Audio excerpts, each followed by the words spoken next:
If these tariffs are long-term, it will put our business in jeopardy, Anthony Garrigues, managing partner of Stone Street Cafe, said.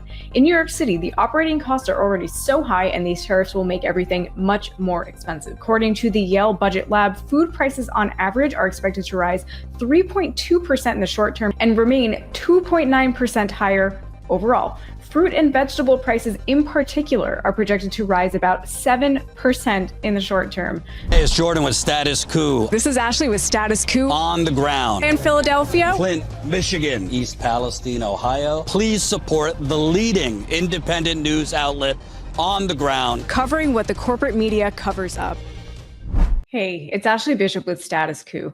Thanks to Trump's tariffs, you can expect your grocery bill and other household costs to continue to go up. If you are already struggling to stretch your paycheck enough to buy everyday things like coffee, food, clothing, shoes, and even cars, brace yourself because prices are expected to continue to increase in the short term and remain higher overall. Remember when prices went up during the pandemic?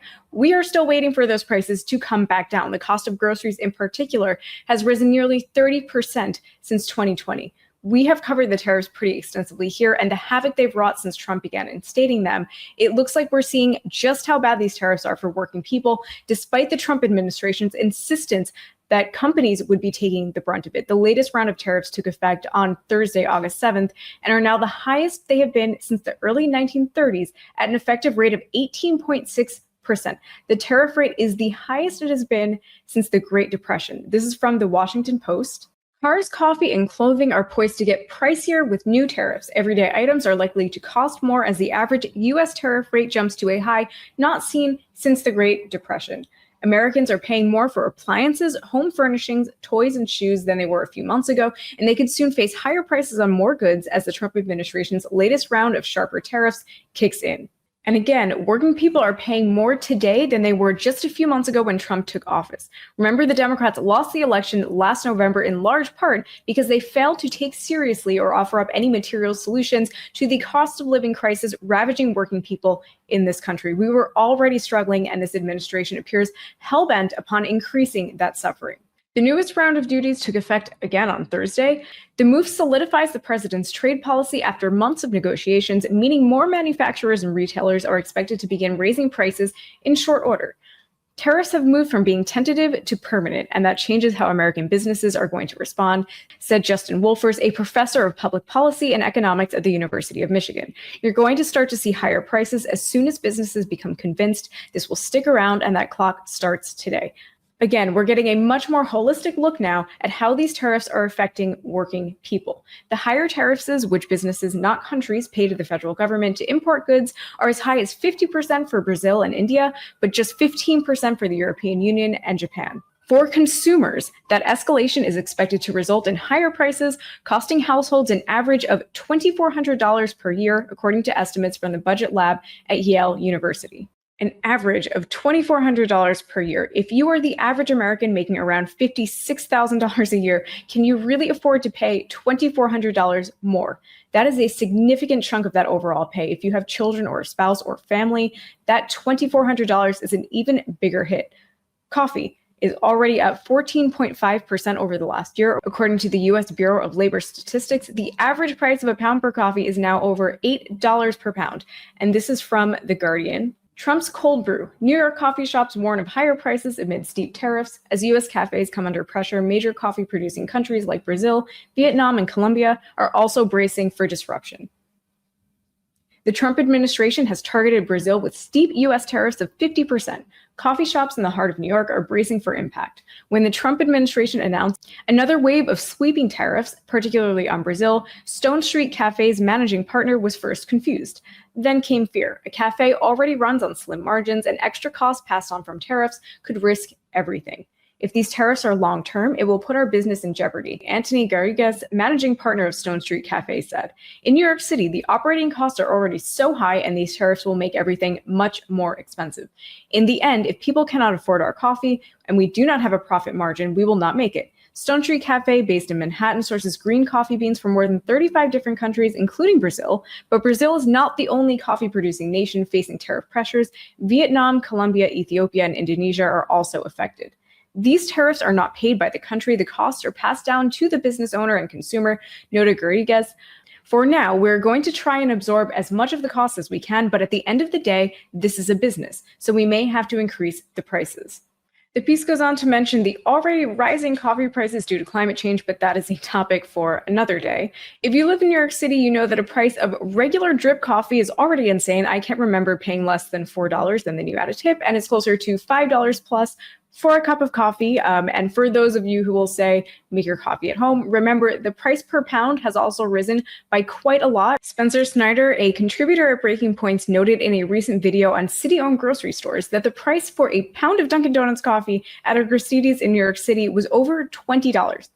Dunkin' Donuts coffee, which is supposed to be cheap, that is its main draw, was over $20. Gristedes is hardly overpriced, and it's not going to be that expensive everywhere, but the cost as a whole is still going up. Produce is also going up. According to the Yale Budget Lab, food prices on average are expected to rise 3.2% in the short term and remain 2.9% higher overall. Fruit and vegetable prices in particular are projected to rise about 7% in the short term. Prices for staples like bananas, dairy, and even chocolate are all expected to be more expensive. If you were already struggling to afford groceries, especially healthier options like fruit and vegetables, it is only going to get worse. Only politician I can see attempting to alleviate this cost burden for working people is Zoran Mondani, with his proposal for a pilot program for city-owned grocery stores in New York City.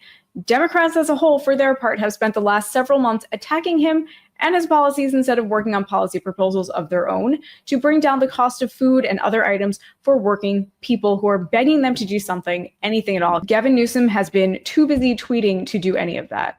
The price of clothing and shoes are likewise going up.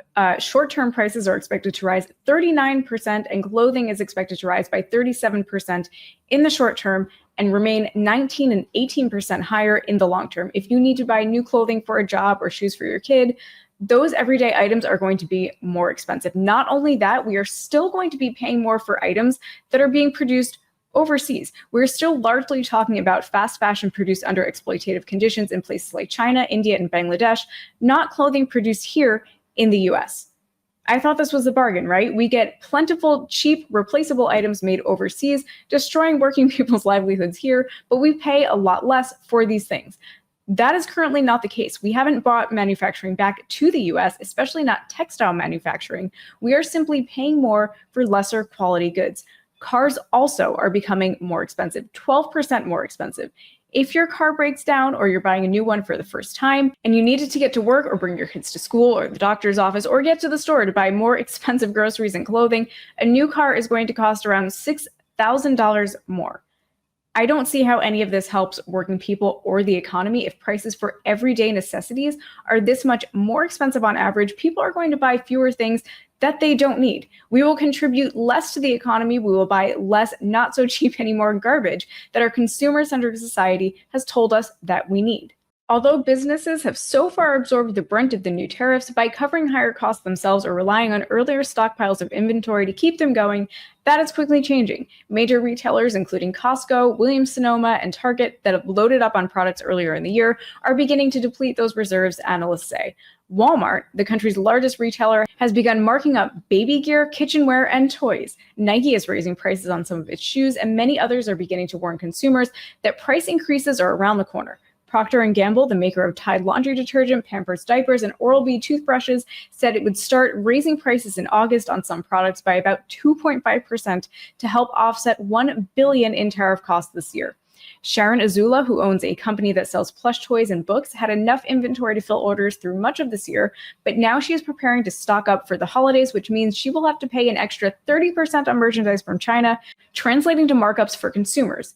Adding to the uncertainty, ongoing trade talks between the US and China. We know we're going to have to raise our prices at some point, said Azula, who founded the Tooth Brigade with her husband in 2019. If our $16 plush suddenly costs more than $20, are consumers still going to buy it? We can't pay for the increase ourselves, but we also don't know if we can keep moving forward with our business. The toy industry, which imports more than 75% of its products from China, has been among the first to pass on higher costs from the president's trade war.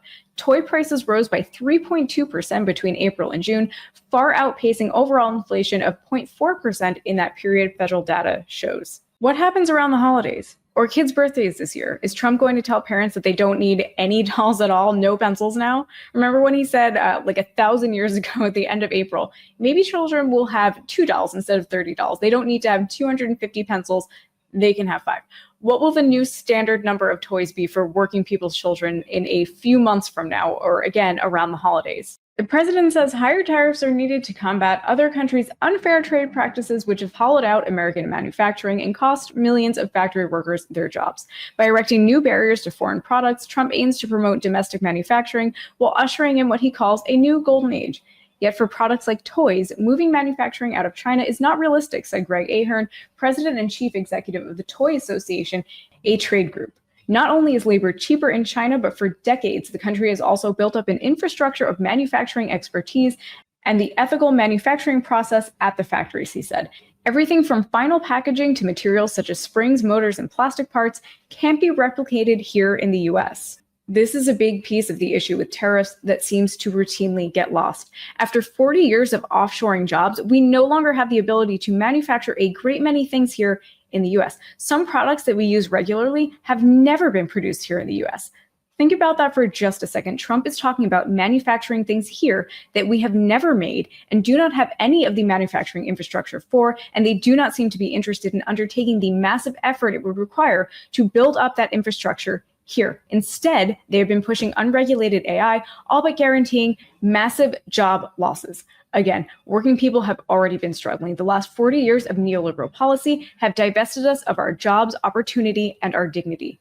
Trump and his cronies seem determined to take anything and everything that we have left and to demonize anyone trying to make life better for working people. Thank you for watching. Please like, follow, and subscribe to Status Coup News, and please become a member so you can support our independent on-the-ground reporting at statuscoup.com/join. I will see you guys in the next video.